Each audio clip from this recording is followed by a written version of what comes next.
Hello, hello, everybody. I am the host with the platform most, Troy here, T. Roy Jenkins. Uh, if you're at the time of this video recording, we are less than 24 hours away from the Switch 2 Direct. I am very excited to see this new era of Nintendo we're about to enter in.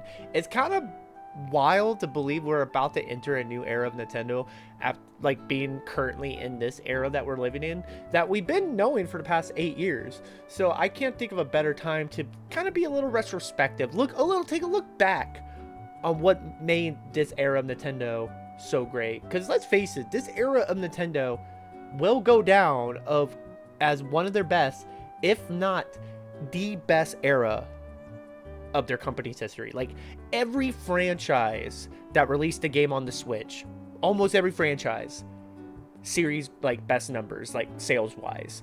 The Nintendo Switch era is a truly unique era of Nintendo, going from easily one of its worst with the Wii U to its best is a comeback story that most can only dream of.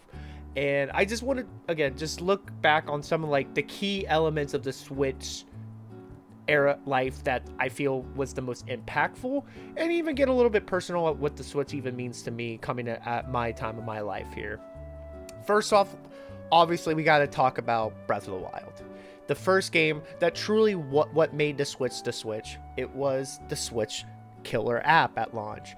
Honestly, it was the Switch's killer app almost his entire life until really Tears of the Kingdom came out like 2 years ago, you know? And it's kind of crazy to think about how big of a deal Breath of the Wild is. And I know it's crazy because, again, like, everybody and their mother played it. But Breath of the Wild really came at a make or break moment, at a crossroads era of Zelda. It's maybe crazy to think about it now because we are clamoring for like a return to classic 3D Zelda.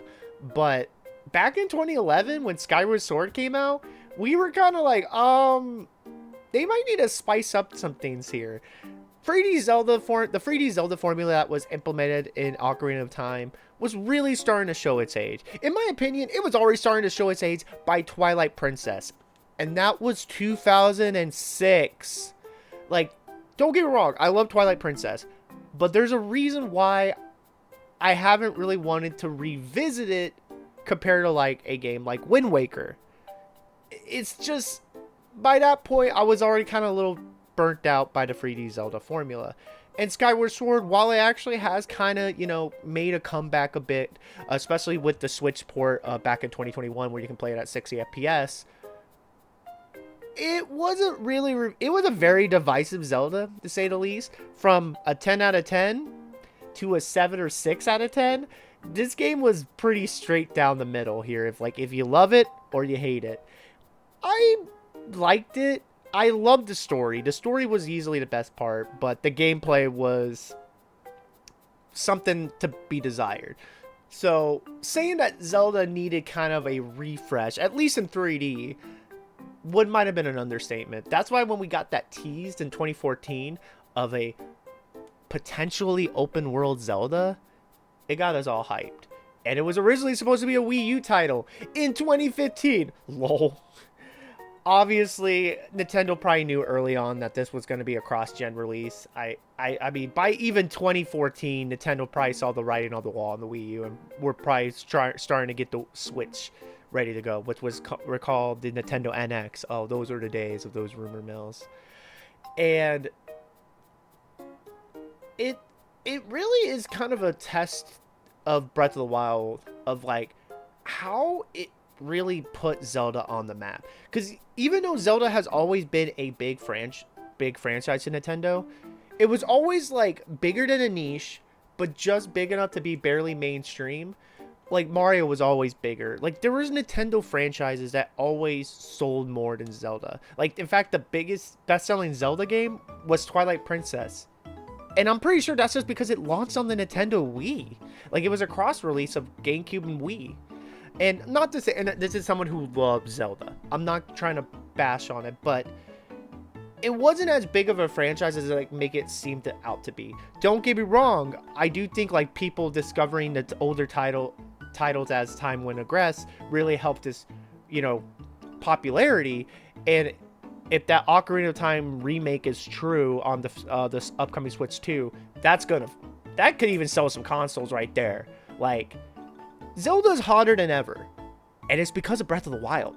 Breath of the Wild, to this day, is still the best-selling Zelda game, and it's by a mile. The only other Zelda game that comes close is its sequel, Tears of the Kingdom.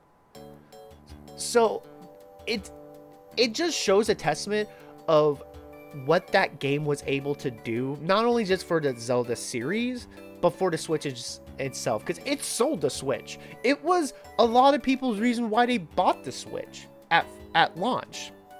It was the Switch's killer app till, honestly, you could say until Animal Crossing. Breath of the Wild is truly one of those games that is once in a generation.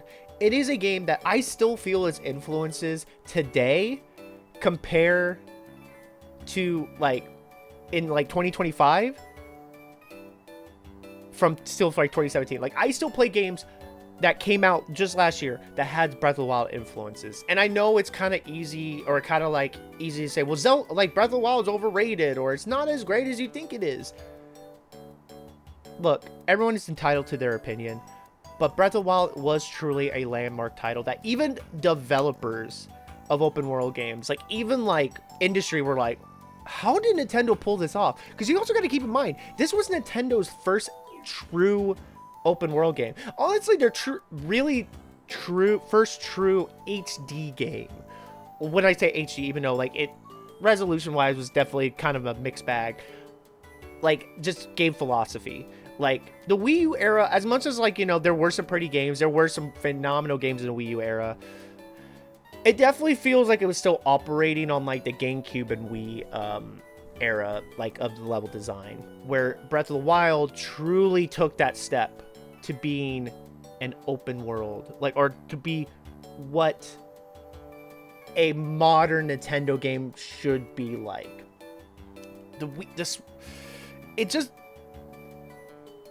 It's kind of crazy, and I know it's just, I might be rambling at this point, but Breath of the Wild was a game that deserves every accolade it gets. It is one of my favorite games of all time. It made me a gamer again.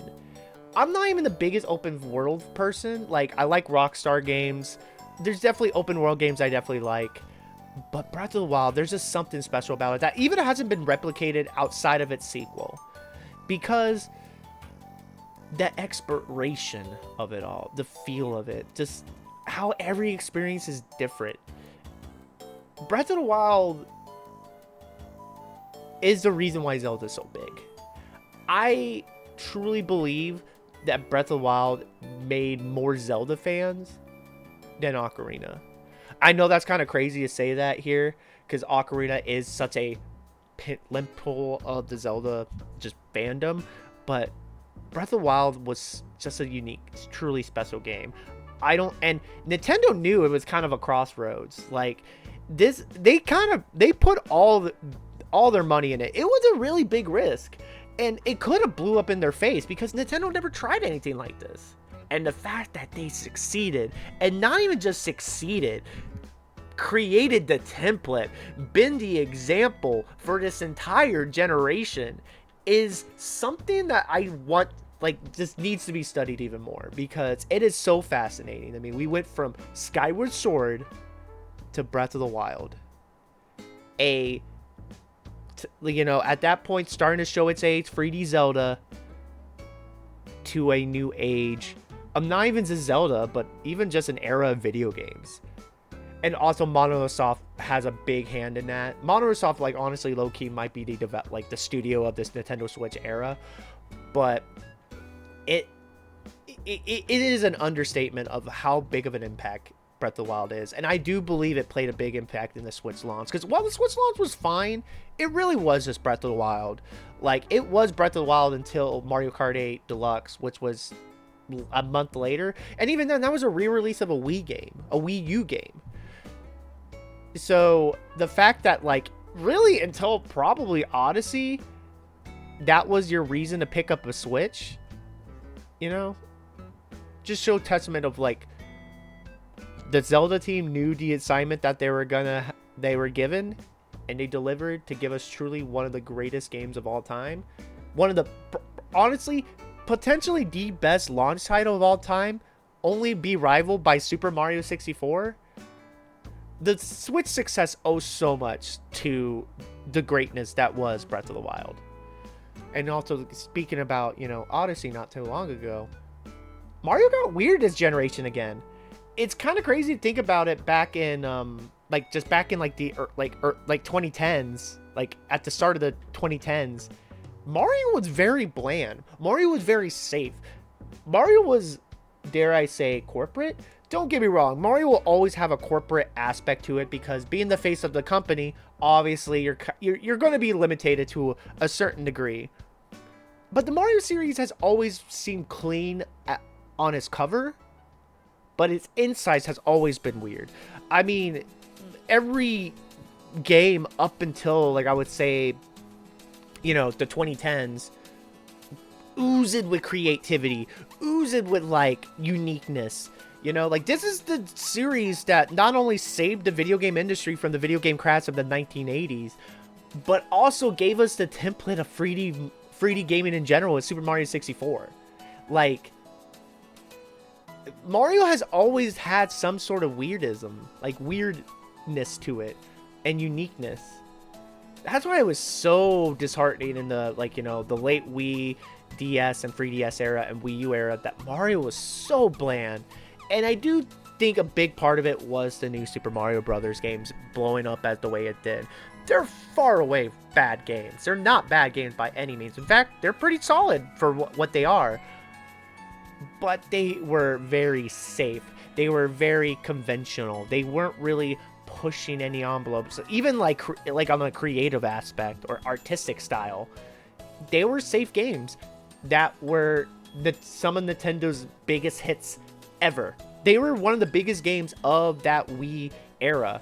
I think the only other game that really sold more that wasn't Wii Sports as a pack-in title was Mario Kart Wii.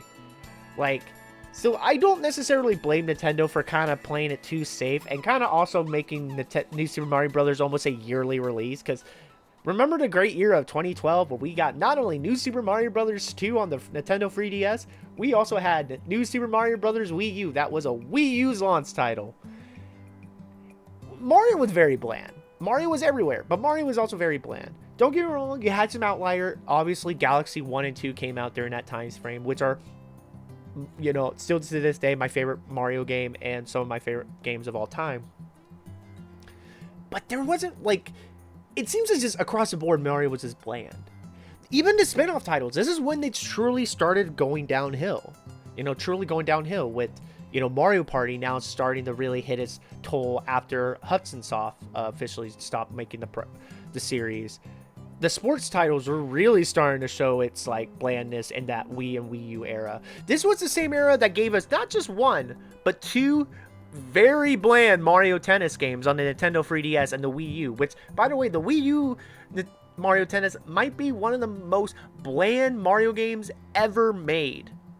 It is so soulless. You can just tell from just playing it for the first just for 5 minutes here. And while there was Super Mario 3D World, what eventually did get its flowers and is my second favorite 3D Mario to this day, it kind of had the unfortunate to be the 3D Mario of the Nintendo Wii. We were wanting something like a Galaxy. We were wanting a Mario that was willing to push some envelope in some way. And while 3D World, phenomenal game, and again, everyone must play it. I'm glad that it got a second life on Switch. Definitely seemed like a Mario 3D game that was made really for 2D Mario fans. Where in hindsight, we can now celebrate it as a true celebration of the Mario franchise. Kind of like a Sonic Generations, as you will. But it was never meant to save the Wii U. The Wii U needed a game bigger than Super Mario 3D World. And unfortunately, we just never got it. We didn't got that until 2017. when Super Mario Odyssey came into the picture. And I cannot describe the feelings I had when I first saw that reveal trailer at the Nintendo Switch presentation in 2017 of Odyssey, seeing New Donk City, seeing Sandbox Mario return for the first time since Super Mario Sunshine in the GameCube.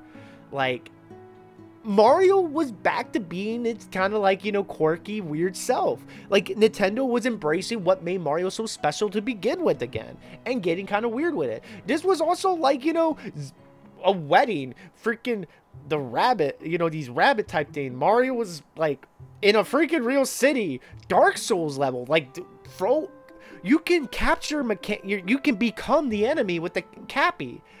Mario Odyssey was such a breath of fresh air that, as much as like I definitely don't look back on that game as highly as I once played it, it is still a phenomenal game, and honestly, a game that really revamped the franchise, that got us to where we are today. I do believe if it wasn't for Mario Odyssey, we might have not even got the Mario movie. Mario Wonder probably would have not happened. Mario Wonder was also made 2D Mario great again by making it weird. It was weird. It has a unique art style. The Wonder Seeds gets some of the weirdest level design that is downright awesome. You have singing flowers. For the love of God, Mario just got weird again this generation, and I loved it for it. It made me re-love, like, get my love back to the franchise, and even appreciate Super Mario 3D World for what it actually was. A phenomenal phenomenal Mario game that just happened to come out at the wrong place at the wrong time here. Don't get me wrong, there's still a corporate side of Mario. Sports titles this generation still are left to be desired. And while I do love Mario Kart, and Mario Kart 8 is still like one of my favorite kart racers, it definitely doesn't have as much charm as like a Odyssey or a Wonder type say. That being said, it looks like, you know, I might eat that with the Switch 2 Direct here. But Mario got weird again. It was able to show its like freak colors and get truly creative again, that I'm so excited to see what the follow-up to Odyssey is. I am beyond excited to see what this 3D Mario will be, and it's thanks to Super Mario Odyssey and Super Mario Wonder helping us remind ourselves that, you know, Mario can be weird from time to time. Another team, Metroid came back. Dude, if you're a Metroid fan in the late 2000s and 2010s, I don't need to tell you the dark age of that era. Metroid fans are some of the fans that dealt with it the worst. The only other fans that probably had it worse is F-Zero and Star Fox fans. Metroid was just done dirty in the 2010s. Other M was a game, to say the least. And it almost killed the franchise for a bit, because Retro Studios was making their amazing Donkey Kong Country Return games, by the way. But it didn't seem like Nintendo really had another we're probably banking on Metroid Other M to really be the face of the franchise, that when it kind of blew up in their face, they just didn't know what to do with it. Like, we didn't get a new Metroid game until 2017, and it was a remake of Samus, a Game Boy title, and it was on the 3DS. It was a great remake, don't get me wrong, a very solid one, but a fan made a better one shortly before. So Metroid was just in this weird spiral. I mean, there was, Federation Force, we don't talk about it, but there was a point that people thought Metroid was dead, but there was always still talks a Metroid Dread, a Metroid 5, and in E3 of 2021, we got that. Holy crud, we got that. And my god, what a game.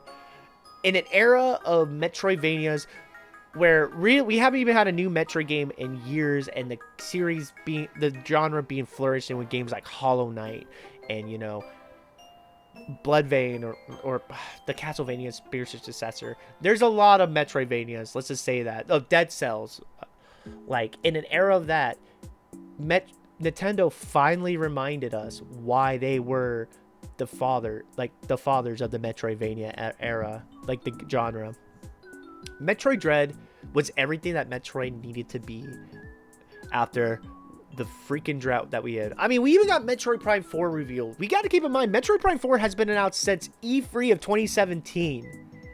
And the fact that it kept on getting pushed back because they were just not happy with it until they gave it back to Retro speaks volumes of how Nintendo view Metroid now. Granted, Metroid will always be a very big niche title. Metroid Dread, while is the best-selling Metroid, only sold like 3 million copies, which is, again, a big number for any franchise. But compared to like the heavy hitters, it doesn't go by close on that. However, that being said, like, we're getting Metroid Prime 4 soon, and it looks phenomenal. I am in no doubt that we're getting a follow-up or at least a new 2D Metroid down the line on the Switch 2 from Mercury Stream. Like, there's a given. Like, Metroid is back, and it's here to stay. Hopefully. Thanks to Metroid Dread, and the Switch gave us that. Hell, you can play almost every game from the Metroid franchise in the Switch. I mean, and then not even to mention Metroid Prime Remaster, which is pretty much a remake at this point, just makes a classic game even better. The only other games you can't play is like Other M and Metroid Prime 1, 2, and 3, which I feel like that would even be probably fixed by the time, this time at the end of the year, potentially. Who knows? But that being said, like, the Switch gave us the Metroid that we needed, and I'm so happy for it. And if you guys haven't played Metroid Dread, for the love of God, please play it. It's hard as heck, and it's unforgiving at times, but it's definitely worth a playthrough here. But you know what also really blew up this generation? Animal Crossing. If you would have told me that Animal Crossing New Horizon will be the second best Switch game, or second best Switch selling game, I would have been like, okay, like, I don't think it's impossible, because Animal Crossing was slowly becoming one of Nintendo's juggernauts. I mean, it was one of the best. New Leaf sold about 7 million. It sold a pretty good amount of copies for the 3DS. Like, I know it was in the top 5 best-selling 3DS games that only, like, really got beaten by Pokemon and Mario Kart, which is, like, you know, nothing to be scoffed at. But the chokehold that series had in the year of 2020 is an understatement. Granted, it could be just very inconvenient timing. It's weird, because as much as, like, I mean, yeah, 2020 was a shitty year with COVID and the global pandemic. We didn't know what to do. We were trapped inside. There was just so much uncertainty, and the fact that was our game that came out pretty much right at the start, and people bought Switches for it. People were inside. They needed something to do. They needed something to be distracted. And you know what they went to? A cozy game that you are paying off your landlord on your house, and you're just doing meaningless tasks and making friends with animal buddies. The Animal Crossing New Horizon didn't necessarily really revamp the Animal Crossing series that I wanted to from New Leaf. But that being said, it was the perfect game for the Switch. It really showed people the genius of Animal Crossing and made them into the series, and even probably potentially made them gamers in the whole site, and like in the end of it here. Animal Crossing's threshold, like, of this generation is crazy. That I'm honestly so curious if they're even going to be able to even get near this with the follow-up. But, like, as much as I said the Breath of the Wild was the killer app for the Switch at the launch, Animal Crossing was really the next killer app. Like, people bought consoles. The Switch is the first, as of the time it's recorded, the third best-selling console of all time, thanks to Animal Crossing New Horizons. I just can't. That game, it just came out at the right place at the right time, and luckily the series was already good from that get-go, and I'm just very curious to see where we go from here with Animal Crossing. Just saying on that end. On that end here. Smash peaks. Super Smash Brothers, man. Peaked here. Smash Ultimate happened on the Switch era. And it's crazy to think about that, because if you would have shown me like the character roster of Smash Ultimate, even in the year of 2016, I would have laughed in your face. Third-party representation was starting to become slowly a thing by Smash 4 and 3DS, but I didn't think it was going to get to this level that we are at now, where freaking Banjo and Kazooie and Sora are actually playable in Smash Brothers. That was always a pipe dream since the Brawl days. That was always a pipe dream, and it happened. And it's because Ultimate really lived up to its name. It was the ultimate version of Smash Brothers. Smash Brothers was an event this generation. When there was a new trailer of a character reveal, everybody and their mothers watched it. It brought people together. It bonded people. People were excited about the reveal. People were frustrated. People were angry, but it gave you a reaction, and it was something to talk about. The Smash events are something that I still miss to this day, that I hope we get some form of it back with the inevitable follow-up to Ultimate. But man, those are just some special times of just seeing what character could potentially get in. What, like, how can Sakurai top himself with each character reveal? And honestly, I couldn't have it any other way. Yeah, there's some characters I definitely wish got in more than others, but I can't disagree with the choices. And not to add to the fact that, you know, Smash Ultimate is really just the best version of Smash Brothers. Like, it's the happy medium between competitive and casual. Like, the roster, the content, like, Ultimate is a complete package by every sense of the word. Like, the only thing I could say that I feel maybe was a little underbaked was the World of Light. And even then, I even feel a little dishonest with that. I wanted it just to be bigger because Subspace Embassy existed. But I know that's a very ambitious project that I rather them just focus on the gameplay than the single player story mode. But Smash absolutely peaked. It is the best selling game in the franchise. It is the best selling fighting game.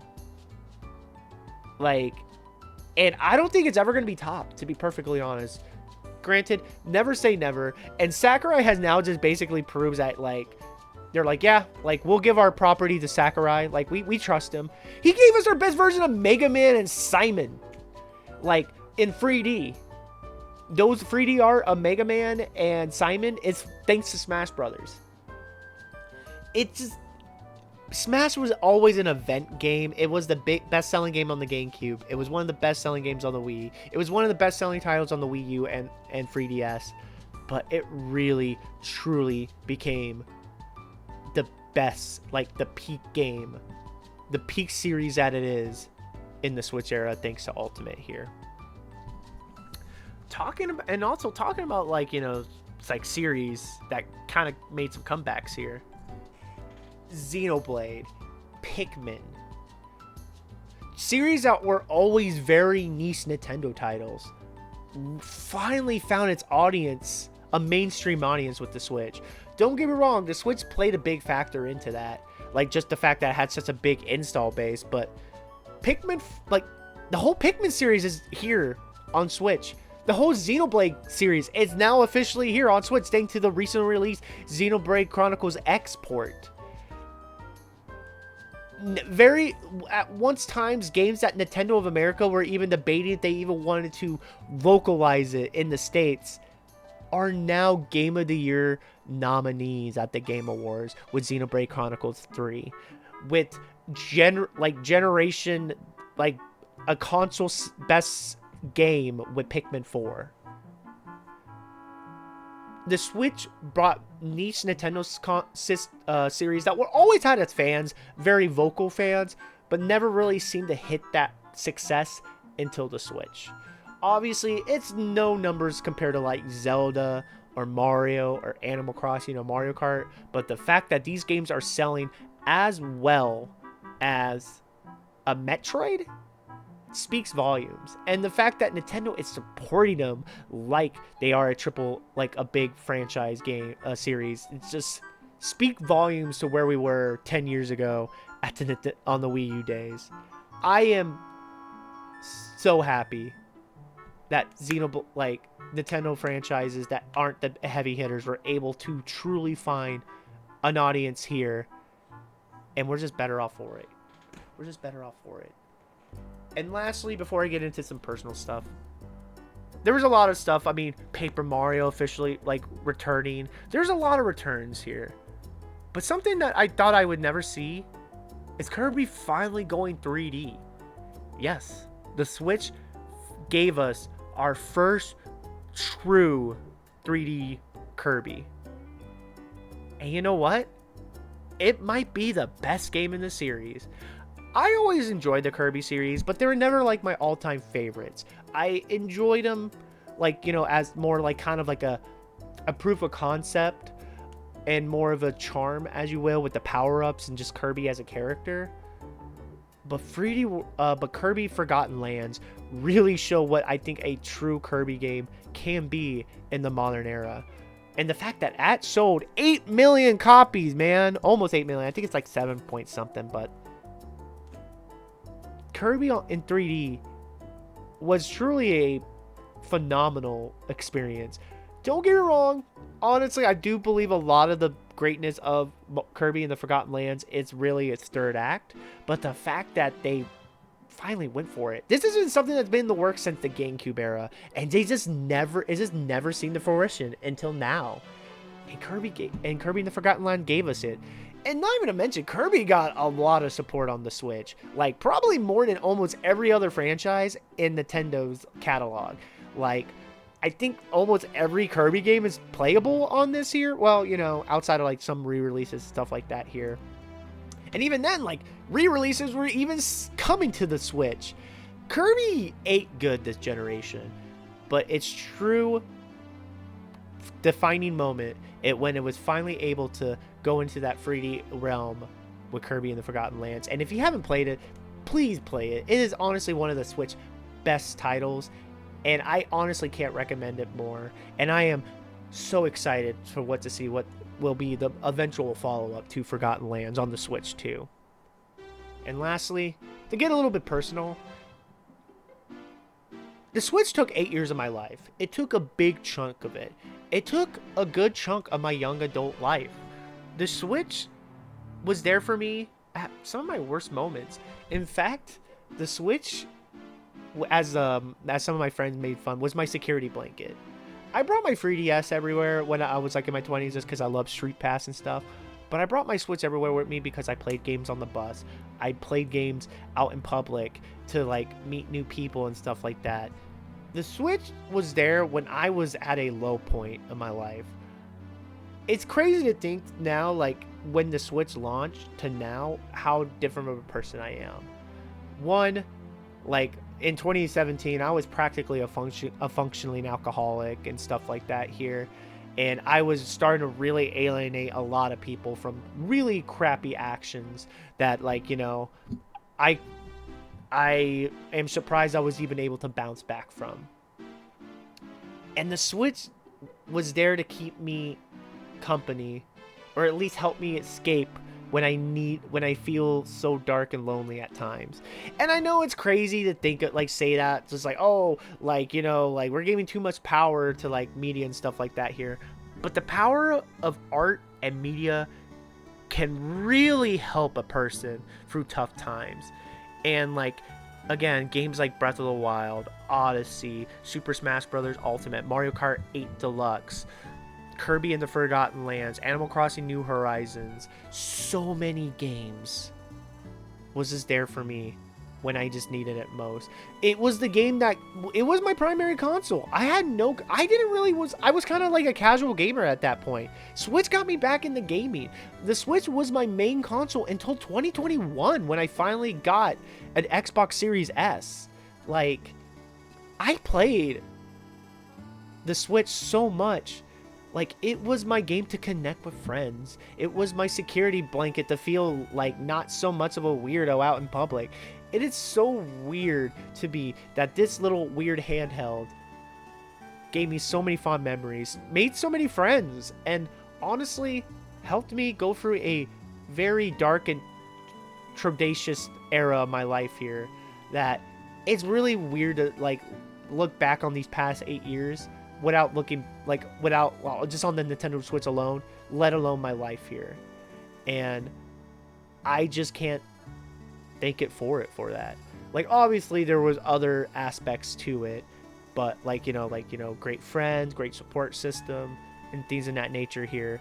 But I do believe the Switch was a small factor in this journey that I initially started in 2020 and have been able to do since. It was my streaming console. It's the game that got me in. It's the system that got me into streaming. Most of my games I stream have been from on the Switch. Like, the Switch will always hold a special place in my heart because of so many life changes that happened in it that's been associated with the Switch. And if all the other stuff before I mentioned didn't happen, or like were as much of a impact in my life, all of that together with what the Switch was able to do, I honestly can't be more grateful for it. And I'm very excited to see what the Switch 2 will have. But, that's enough rambling, enough looking back in nostalgia, looking back and don't look back in anger, as Oasis may say. But I would love to hear your Switch stories. What was your favorite Switch game? What was your favorite Switch moment? What got you into buying a Nintendo Switch? Are you excited for the Switch 2 era? Please let me know in the comments here. And also, drop me a sub. I do stream over on Twitch and YouTube. Definitely give me a follow on both of those platforms on streaming here. And I'm beyond excited to see what will happen in less than 24 hours for the Switch 2 redirect. And I will be back here discussing my thoughts and everything about it here. But until then, y'all, again, sub to the channel. Drop a comment on your favorite Switch game. Check out the stream if you can. But until the next time we talk, friends, have a good one and take it easy.